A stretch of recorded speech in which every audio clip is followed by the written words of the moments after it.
रक्त हमारे पूरे शरीर में ऑक्सीजन को पहुंचाता है, हर एक टिश्यू, हर एक ऑर्गन तक, हर एक सेल तक। यही आंतों से न्यूट्रिएंट्स को अब्सॉर्ब करके पूरे शरीर भर में पहुंचाता है और ये पूरे शरीर को एक साथ जोड़े रखता है। रक्त का हमारे शरीर में बहुत सारा फंक्शन है, इसीलिए इसके बहुत सारे फंक्शंस की ना बात करते हुए प्रयास करते हैं ये जानने का कि आखिर हमारे शरीर में रक्त का निर्माण होता कैसे है। देखिए, ये लाल रंग जैसा दिखने वाला रक्त 4 मुख्य तत्वों से मिलकर बना हुआ होता है। एक होता है हमारे ब्लड में रेड ब्लड सेल्स जिसे एरिथ्रोसाइट कहते हैं, व्हाइट ब्लड सेल्स जिसे ल्यूकोसाइट कहते हैं और प्लेटलेट्स जिसे थ्रोम्बोसाइट्स कहते हैं। और ये तीनों WBC, RBC और प्लेटलेट्स जिस लिक्विड के अंदर सस्पेंडेड रहते हैं उसे कहते हैं हमारे ब्लड का प्लाज्मा, जिसके अंदर बहुत सारा प्रोटीन होता है। एक एक करके सबके बारे में जानेंगे,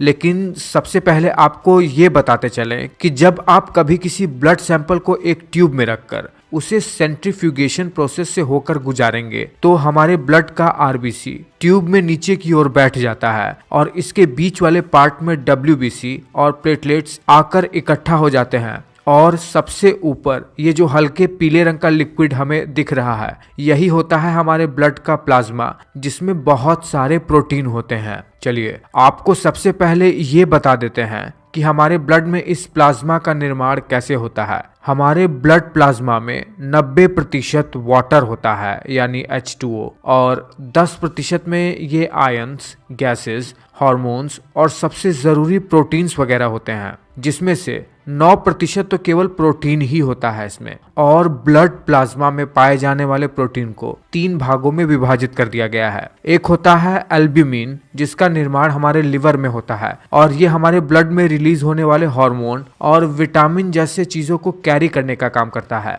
दूसरा होता है ग्लोब्यूलिन, जिसका काम हमारे शरीर में इम्यून सिस्टम में बहुत ज्यादा इंपॉर्टेंट है। इम्यून सिस्टम में इन प्रोटीन का उपयोग सबसे ज्यादा होता है और इनका निर्माण भी लिवर में ही होता है। और तीसरा होता है फाइब्रिनोजेन। फाइब्रिनोजेन फाइब्रिन का निर्माण करते हैं। जब कहीं पर भी हमारी स्किन कट जाती है, वहां से खून बहने लगता है, तो यही फाइब्रिनोजेन वहां पर फाइब्रिन्स छोड़कर प्लेटलेट्स के साथ जुड़कर वहां पर प्लेटलेट प्लग का निर्माण करता है। ये भी लिवर में ही बनता है। देखिए, बाकी के 3 सेल्स जो कि ब्लड में पाए जाते हैं, red blood cells, white blood cells और प्लेटलेट्स, इसके निर्माण के बारे में अगर हमें जानना है तो हमें आना होगा अपने हड्डियों की तरफ, क्योंकि हमारी हड्डियों के अंदर जो बोन मैरो पाया जाता है उसी से ही तीनों सेल्स का निर्माण भी होता है, खासतौर पर हमारे लॉन्ग बोन्स में पाई जाने वाली बोन मैरो में। देखिए, हमारे ये जो लॉन्ग बोन्स होते हैं जैसे जांघों की हड्डियां, ये सब जैसे जैसे हमारी उम्र बढ़ती जाती है वैसे वैसे इनमें बोन मैरो भी 2 भागों में बट जाता है। जब हम सब बच्चे रहते हैं तब तक तो हमारे हड्डियों के अंदर पाए जाने वाली bone marrow red bone marrow ही होती है, लेकिन जैसे जैसे हम बड़े होते जाते हैं ये रेड बोन मैरो किनारे की ओर खिसकती जाती है और इसके बीच में येलो बोन मैरो आ जाता है, जो कि मेनली फैट को स्टोर करता है और कार्टिलेज जैसे टिश्यू को बनाने में मदद करता है। देखिए, हमारे रेड बोन मैरो में एक मल्टीपोटेंट स्टेम सेल पाई जाती है जिसे कहते हैं हिमेटोपायोटिक स्टेम सेल या हीमोसाइटोब्लास्ट। ये एक स्टेम सेल होती है जो कि खुद को रेप्लिकेट भी कर सकती है और साथ ही साथ दूसरे सेल में डिफरेंशिएट भी हो सकती है। देखिए, ये मल्टीपोटेंट हीमोसाइटोब्लास्ट 2 सेल में डिफरेंशिएट होती है। एक होता है ये कॉमन माइलॉइड प्रोजेनिटर सेल और दूसरा होता है कॉमन लिम्फॉइड प्रोजेनिटर सेल। देखिए, ये जो कॉमन माइलॉइड प्रोजेनिटर सेल होता है यही आपस में डिफरेंशिएट होते होते red blood cells, white blood cells और प्लेटलेट्स में बदल जाते हैं। लेकिन कैसे? जब ये माइलॉइड सेल खुद को डिफरेंशिएट कर देता है प्रो एरिथ्रोब्लास्ट में, तब ये खुद को बदलते बदलते एरिथ्रोसाइट यानी रेड ब्लड सेल्स में बदलकर ब्लड में ही मिल जाता है, यानी ब्लड स्ट्रीम में ही जाकर मिल जाता है। ठीक उसी तरह अगर ये माइलॉइड प्रोजेनिटर सेल खुद को मेगा कैरियोब्लास्ट में बदल लेता है तो ये खुद को बदलते बदलते अंत में थ्रोम्बोसाइट यानी प्लेटलेट्स में बदल देता है और ब्लड स्ट्रीम में ही जाके मिल जाता है। देखिए, आप बहुत ही आसान भाषा में ये जान चुके होंगे कि रेड ब्लड सेल्स और प्लेटलेट्स बनते कैसे हैं और कहां पर बनते हैं। अब चलिए जान लेते हैं कि व्हाइट ब्लड सेल्स कैसे बनते हैं और असल में व्हाइट ब्लड सेल्स ब्लड में कितने फॉर्म में मौजूद रहते हैं। देखिए, जब ये कॉमन माइलॉइड प्रोजेनिटर सेल खुद को डिफरेंशिएट करते हुए मायोब्लास्ट सेल में बदल जाता है तो ये खुद को व्हाइट ब्लड सेल्स के 4 रूपों में बदल पाने के लिए तैयार कर पाता है। देखिए कैसे, जब ये मायोब्लास्ट सेल खुद को बी प्रो मायोब्लास्ट में बदलता है तब ये खुद को बेजोफिल्स में बदल पाता है, जो कि व्हाइट ब्लड सेल्स का ही एक प्रकार है।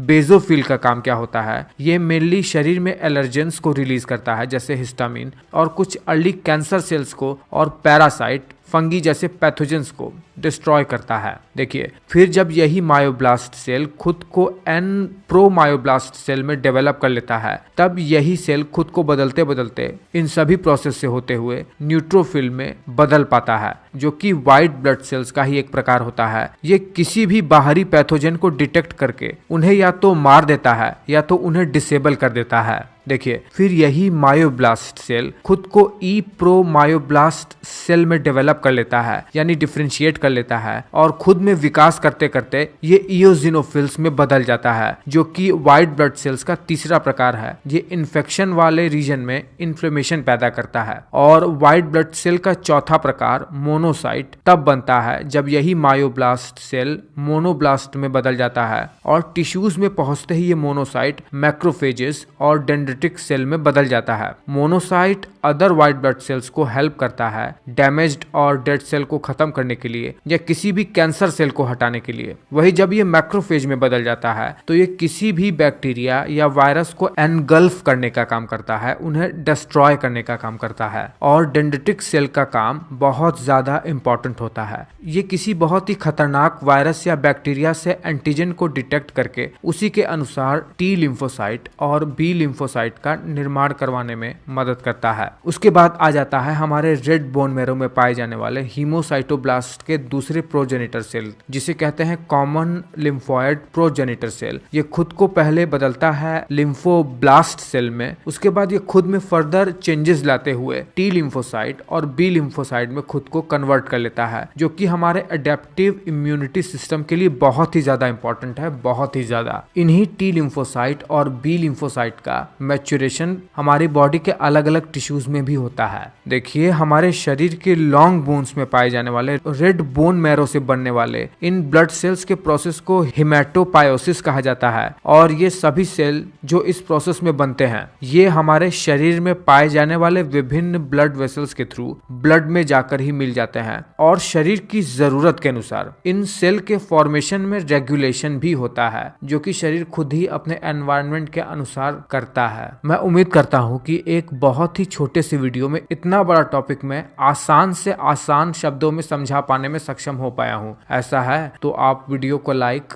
जरूर करना।